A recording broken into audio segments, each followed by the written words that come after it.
Welcome to my channel. Thanks for tuning in. Today I'm going to be talking about how to create light, how to make the effective light on a two-dimensional surface, obviously like a painting because we're talking about paintings here.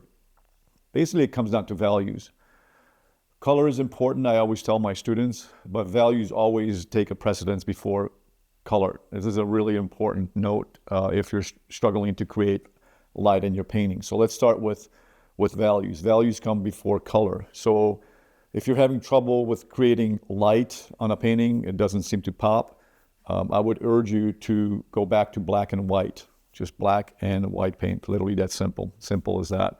There's a lot of reasons why those ateliers, I'm sure you've seen a lot of those videos or whatever social media you follow, you see them doing a lot of black and white studies. And you might think, oh, well, that's boring. I want to get into color. Well, everybody wants to get into color. It's kind of like if you want to paint a bouquet of flowers, you have to learn how to paint, how to understand form, I should say, first, like a cylinder or a cone or a cube. That's where it starts. So value is the number one reason that things are not popping. Now, as we're staying within the value, the reason also is because those values are too similar in range. So let's say 1 is white, 10 is black. I know it's not, whatever scale you want to go at, but let's say 1 is white and 10 is black.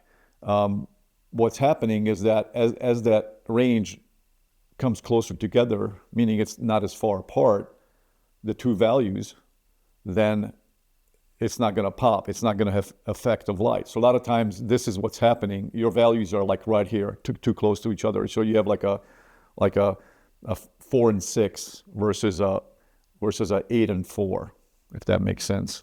Like camera, I'm like, everything is reversed in the camera. So that's why things are looking flat. When you hear the word flat, it's because your values are too close together, then not further apart, the two values.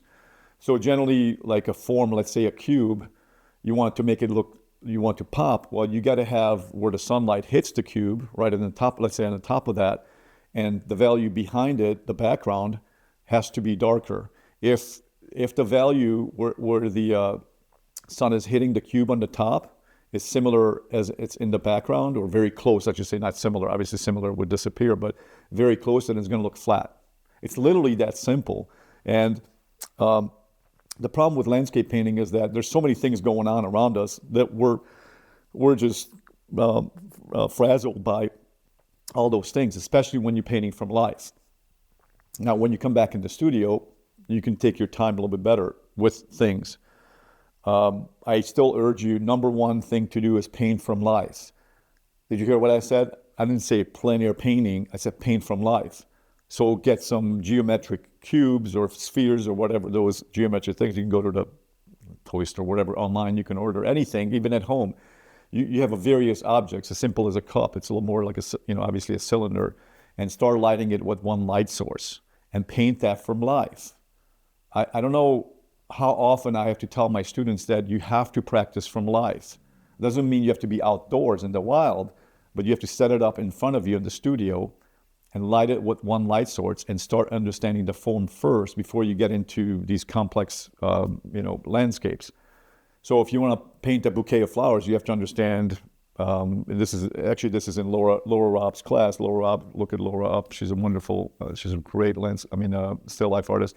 Her first module is learn how to paint a pear, right? Because it's a solid form. Because people want to jump right in to the bouquet of flowers.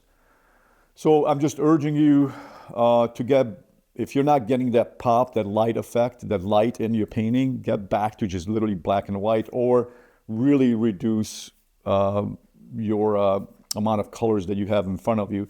Burnt sienna, this is a good color palette. It's burnt sienna. I hope I don't mess this up. Burnt sienna. By the way, I don't have any scripts in front of me when I'm saying these things, so I'm not winging it, but I have quite a few years behind me, so I've walked the road. Is so burnt sienna, yellow ochre, and ivory black, and then white.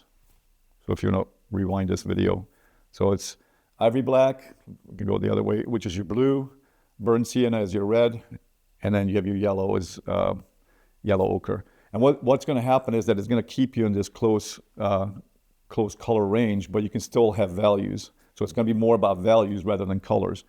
I learned this from Skip Whitcomb, which he learned it from other instructors before him. Illustrators of the past have used this palette. It's a really nice palette. Again, this is if you're struggling with values. You cannot mix any how should I say, intense colors basically with this, but you have your black, so you have a really dark value right there, and you can work off of that. Yeah, so I hope this helps. Please subscribe, share, leave any comments below if you have any questions about this. It's really not that complex. I urge you to paint from life. It's one of the most important things you can do to further your paintings to hopefully become art one day. See you guys next time. Bye.